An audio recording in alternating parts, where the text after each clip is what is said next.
Ya. Kita akan membahas struktur perundang-undangan di Indonesia yang terbagi pada masa Orde Lama, Orde Baru, dan masa Reformasi. Karena struktur perundang-undangan di era Orde Lama, Orde Baru, dan masa Reformasi itu berbeda.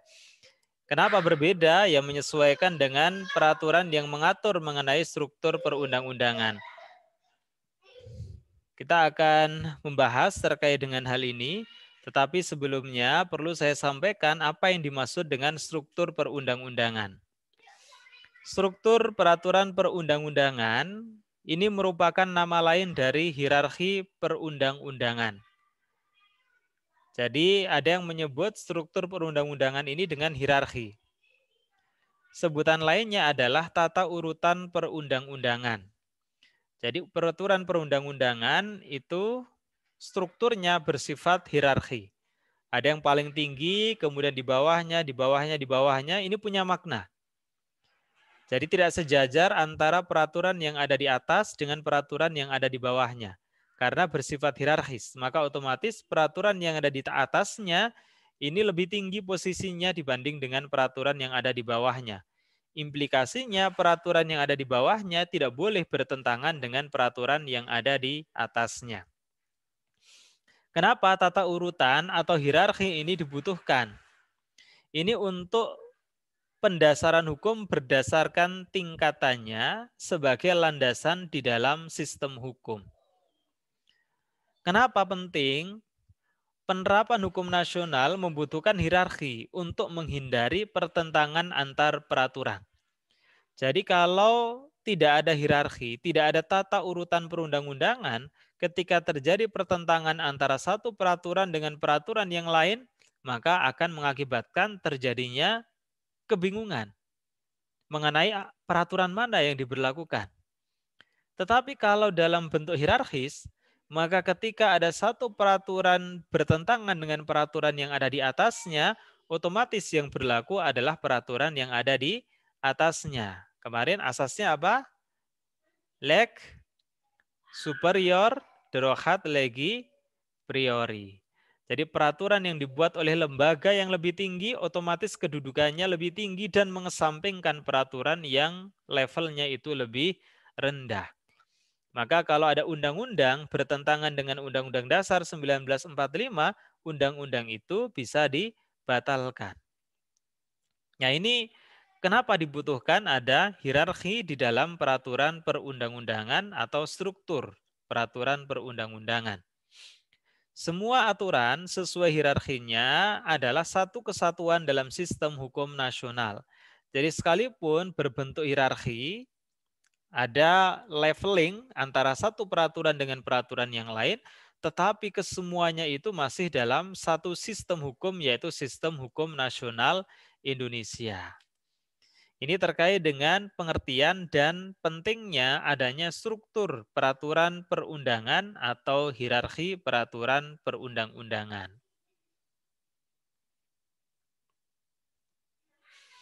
Kita akan melihat bagaimana struktur perundang-undangan atau hierarki peraturan perundang-undangan masa sebelum Dekret Presiden 5 Juli 1957.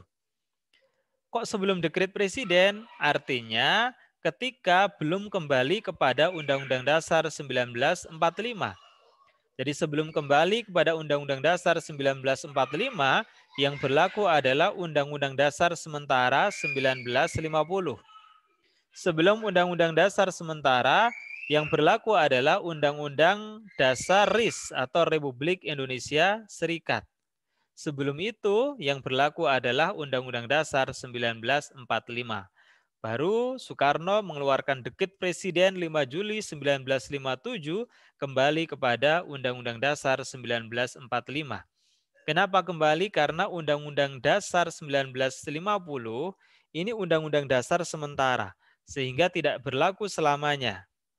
Karena itulah maka karena belum ada penggantinya, maka Soekarno keluarkan dekret yang sementara itu diganti dengan yang tetap dengan kembali kepada Undang-Undang Dasar 1945. Ya, ini mulai berlakunya Undang-Undang Dasar 1945 sebelum dekret presiden ya. Undang-Undang Dasar 1945 ini merupakan konstitusi pertama kali di Indonesia dan merupakan produk rancangan BPUPKI, Badan Penyelidik Usaha-Usaha Persiapan Kemerdekaan Indonesia atau Dukuritsu Jumbi Chosakai yang dibentuk oleh Jepang. Dan kemudian Undang-Undang Dasar 1945 sebagai konstitusi disahkan oleh PPKI, Panitia Persiapan Kemerdekaan Indonesia atau disebut dengan Dokuritsu Jumbi Inkai. Dalam konstitusi ini dinyatakan bahwa kedaulatan berada di tangan rakyat dan dilaksanakan oleh Majelis Permusyawaratan Rakyat yang merupakan lembaga tertinggi negara. Jadi menurut Undang-Undang Dasar 1945 yang pertama kali menjadi konstitusi Indonesia, ada lembaga tertinggi negara, yaitu Majelis Permusyawaratan Rakyat. Kalau sekarang tidak ada lembaga tertinggi negara. Yang ada adalah lembaga tinggi negara, lembaga kepresidenan, kemudian Dewan Perwakilan Rakyat, Majelis Permusyawaratan Rakyat, Dewan Perwakilan Daerah. Ini lembaga tinggi negara. Tetapi dulu menurut Undang-Undang Dasar 45 sebelum amandemen ada lembaga tertinggi negara yaitu MPR. Dan MPR ini juga yang punya kewenangan untuk memilih atau mengangkat presiden dan wakil presiden. Apa saja komposisi dari Majelis Permusyawaratan Rakyat sebagai lembaga tertinggi negara? Kalau sekarang MPR itu bukan lembaga tertinggi, tapi lembaga tinggi yang selevel juga dengan lembaga DPR dan lembaga kepresidenan.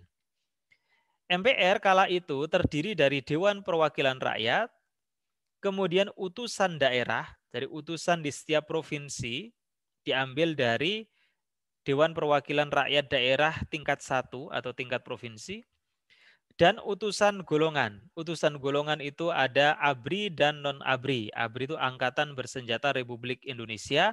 Kalau sekarang namanya sudah diubah dengan Tentara Nasional Indonesia. Nah, dengan komposisi itu, maka sudah bisa dipastikan ketika MPR melakukan pemilihan terhadap presiden dan wakil presiden, yang terpilih itu selalu Soeharto. Dengan wakil presiden yang terus berganti, terakhir wakil presidennya adalah Baharudin Yusuf Habibie. Kenapa demikian? Utusan daerah dan utusan golongan ini dikuasai oleh presiden, terutama utusan golongan. Karena berasal dari ABRI dan non-ABRI. Dari berbagai profesi, ada buruh, ada tani, dan seterusnya. Yang dianggap merepresentasikan semua golongan yang ada di Indonesia.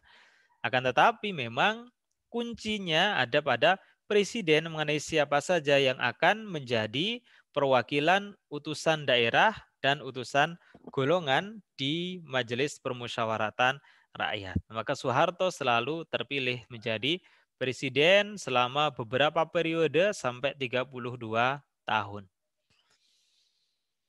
Nah, apa yang menjadi tugas dari Majelis Permusyawaratan Rakyat atau wewenang dari Majelis Permusyawaratan Rakyat, yaitu menetapkan undang-undang dasar. Sekarang pun juga MPR punya kewenangan menetapkan undang-undang dasar. Ini sudah lama isunya akan dilakukan amandemen yang kelima. Kemudian menetapkan garis-garis besar haluan negara. Jadi dulu ada garis-garis besar haluan negara yang harus dipatuhi oleh presiden dalam menjalankan pemerintahannya. Tapi sekarang GBHN ini tidak ada.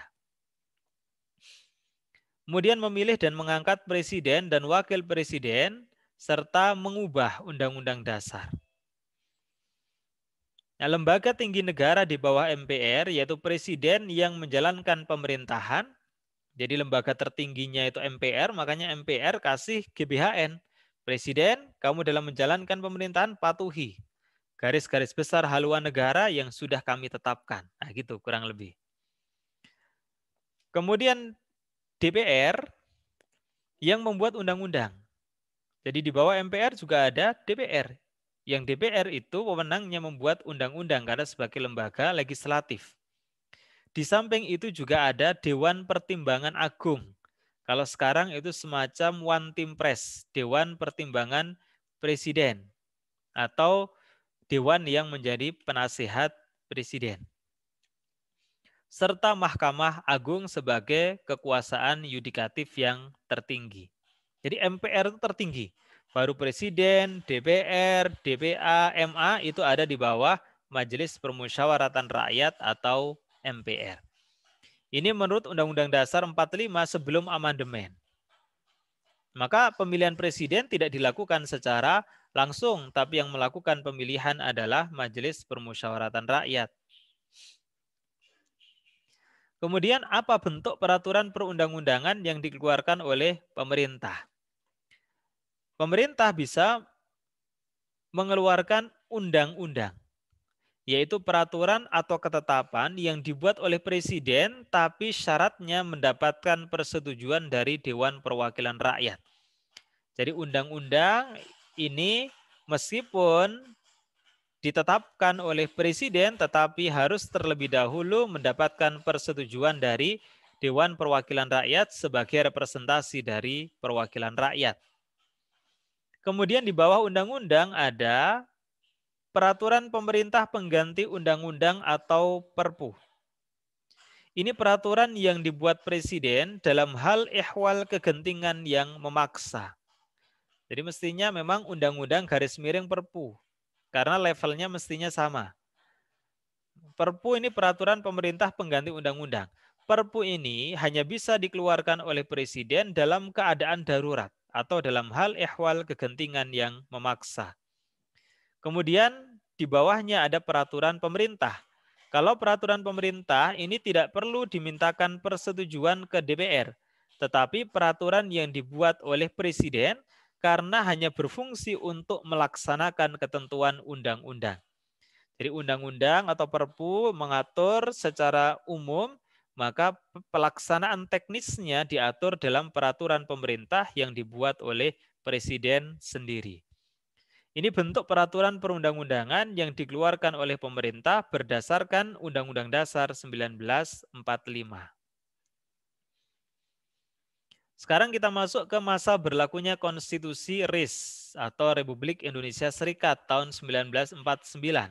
Jadi meskipun tidak lama, tapi Indonesia ini pernah menjadi negara serikat. Kalau negara serikat itu berarti punya negara-negara bagian.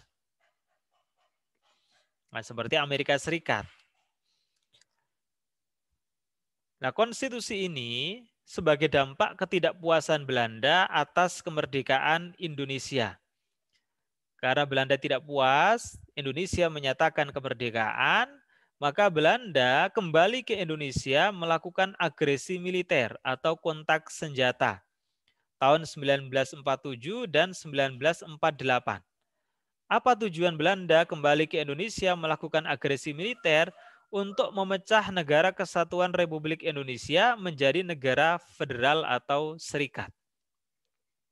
Maka akhirnya disepakati untuk diadakan konferensi meja bundar di Den Haag, di mana KMB tersebut atau konferensi meja bundar itu menghasilkan 3 kesepakatan. Pertama, mendirikan negara Republik Indonesia Serikat. Jadi terbentuknya negara RIS atau Republik Indonesia Serikat itu merupakan hasil kesepakatan konferensi meja bundar untuk mengakhiri agresi militer Belanda. Kedua, penyerahan kedaulatan kepada Republik Indonesia Serikat. Dan yang ketiga, didirikan uni antara RIS dengan kerajaan Belanda. Jadi untuk membicarakan hal-hal yang penting antara Indonesia dengan Belanda, maka didirikan uni atau persatuan antara RIS dengan kerajaan Belanda. Ini hasil konferensi meja bundar. Poinnya adalah RIS tersebut berdiri sebagai kesepakatan dari konferensi meja bundar untuk mengakhiri agresi militer Belanda tahun 1947-1948. Nah, kekuasaan RIS dilakukan oleh pemerintah bersama-sama dengan DPR dan Senat. Ya, seperti di Amerika Serikat, jadi ada DPR-nya, ada House of Representative, dan juga ada Senatnya. Kalau House of Representative atau DPR ini merupakan perwakilan rakyat yang berasal dari partai politik, sementara Senat ini utusan dari daerah. Nah, sekarang ini ada juga di Indonesia yaitu DPD, Dewan Perwakilan Daerah.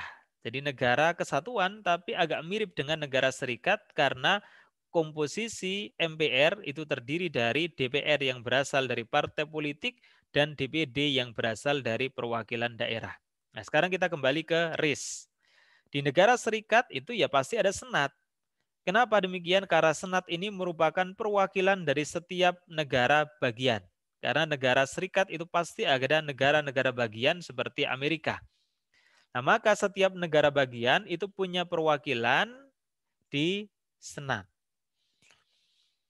Nah, sistem pemerintahan presidensial pada masa RIS berubah menjadi parlementer. Karena berubah menjadi parlementer, otomatis sebagai kepala pemerintahan bukanlah seorang presiden. Presiden hanya menjadi kepala negara, sementara kepala pemerintahannya adalah Perdana Menteri. Perdana Menteri ini dipilih dari partai pemenang pemilu. Nah, seperti di Malaysia. Di Malaysia kepala pemerintahannya adalah Perdana Menteri. Dan Perdana Menteri itu dipilih dari partai pemenang pemilu. Nah, konstitusi RIS atau Republik Indonesia Serikat tidak dilaksanakan efektif karena memang lembaga negara belum dibentuk sesuai dengan amanat RIS. Jadi penggantian lembaga negara sesuai dengan amanat RIS itu tidaklah mudah. Oleh karenanya maka konstitusi RIS ini tidak bisa dilaksanakan secara efektif karena lembaganya memang belum ada. Nah, apa saja bentuk peraturan perundang-undangan yang disebut di dalam konstitusi RIS? Kalau tadi kan di Undang-Undang Dasar 45 itu undang-undang, perpu, dan peraturan pemerintah. Kalau di dalam konstitusi RIS ada undang-undang federal, yaitu bentuk peraturan atau ketetapan yang dibuat oleh negara federal. Jadi negara federal itu negara pusatnya. Amerika Serikatnya itu negara federal. Nah, kemudian selain itu ada negara-negara bagian. Nah, undang-undang federal ini berarti peraturan atau ketetapan yang dibuat oleh negara pusatnya atau negara federalnya. Ada dua jenis undang-undang federal, yaitu undang-undang federal yang dibuat pemerintah bersama-sama dengan DPR federal dan Senat, dan undang-undang federal yang dibuat oleh pemerintah hanya bersama-sama dengan DPR federal. Ya, kalau ada undang-undang federal yang menyangkut daerah, maka pembuatan undang-undangnya bersama-sama juga dengan Senat. Tapi kalau tidak ada hubungannya dengan daerah, maka hanya dibuat oleh pemerintah bersama-sama dengan DPR federal. Kemudian yang kedua ada undang-undang darurat federal. Ini semacam perpu atau emergency law. Peraturan atau ketetapan yang dibuat oleh pemerintah sendiri dalam hal ehwal yang mendesak atau dalam hal ehwal kegentingan yang memaksa. Ini undang-undang darurat federal, semacam perpu yang tadi saya sampaikan. Dan ada peraturan pemerintah federal. Ini peraturan yang ketetapan dibuat pemerintah untuk melaksanakan undang-undang. Jadi peraturan pemerintah federal ini dibuat oleh pemerintah saja karena sifatnya hanya melaksanakan ketentuan undang-undang. Ini bentuk peraturan perundang-undangan yang disebut di dalam Konstitusi Republik Indonesia Serikat. Jadi kurang lebih sama. Nah, sekarang kita masuk ke berlakunya Undang-Undang Dasar sementara tahun 50 sampai dikeluarkannya Dekret Presiden 5 Juli 1959. Jadi usia UIDS ini kira-kira 9 tahun, mulai 50 sampai 59. Nah, usia yang paling pendek itu masa berlakunya Undang-Undang Dasar Republik Indonesia Serikat. Jadi konstitusi RIS memang tidak berumur panjang karena tidak berakar dari kehendak rakyat. Tadi, pembentukan Republik Indonesia Serikat ini merupakan kehendak Belanda karena tidak puas dengan kemerdekaan Indonesia. Karena tidak berakar dari kehendak rakyat, satu persatu negara bagian itu menggabungkan diri menjadi Negara Kesatuan Republik Indonesia.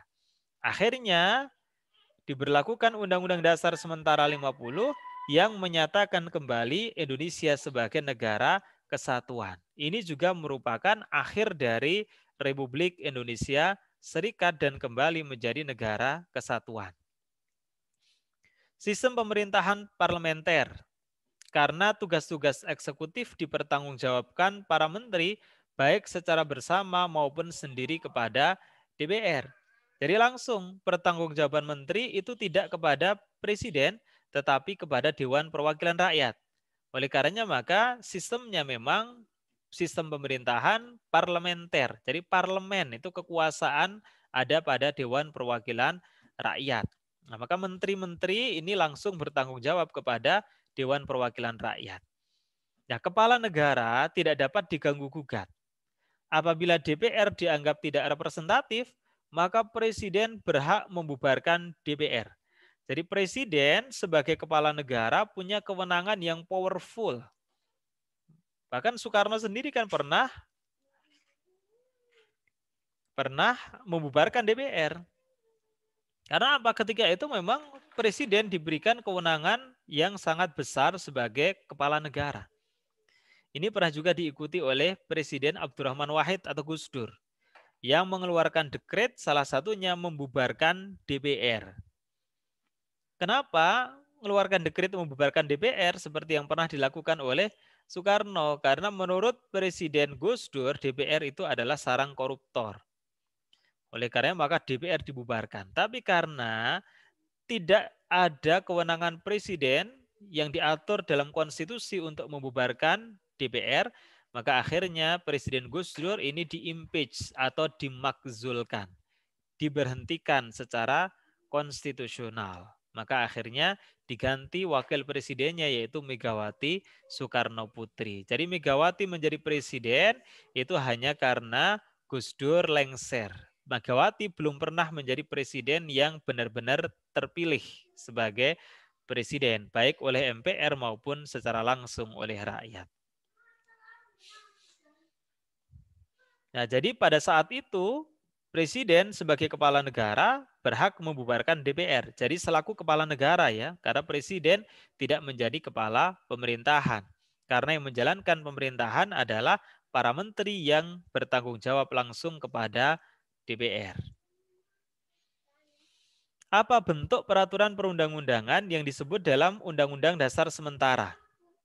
Yang pertama undang-undang, yaitu bentuk peraturan atau ketetapan yang dibuat oleh pemerintah bersama-sama dengan DPR. Nah, sama seperti yang ada dalam Undang-Undang Dasar 45 pertama tadi. Kemudian yang kedua ada undang-undang darurat, yaitu suatu bentuk peraturan yang dibuat oleh pemerintah sendiri dalam hal ihwal yang mendesak atau kegentingan yang memaksa. Ini juga sebenarnya sama dengan Perpu, peraturan pemerintah pengganti undang-undang. Dan yang ketiga, peraturan pemerintah, yaitu suatu bentuk peraturan yang dibuat oleh pemerintah sendiri untuk melaksanakan lebih lanjut. Jadi sama juga ada peraturan pemerintah sebagai peraturan pelaksana dari undang-undang atau undang-undang darurat. Ini bentuk peraturan perundang-undangan yang disebut di dalam Undang-Undang Dasar Sementara tahun 1950.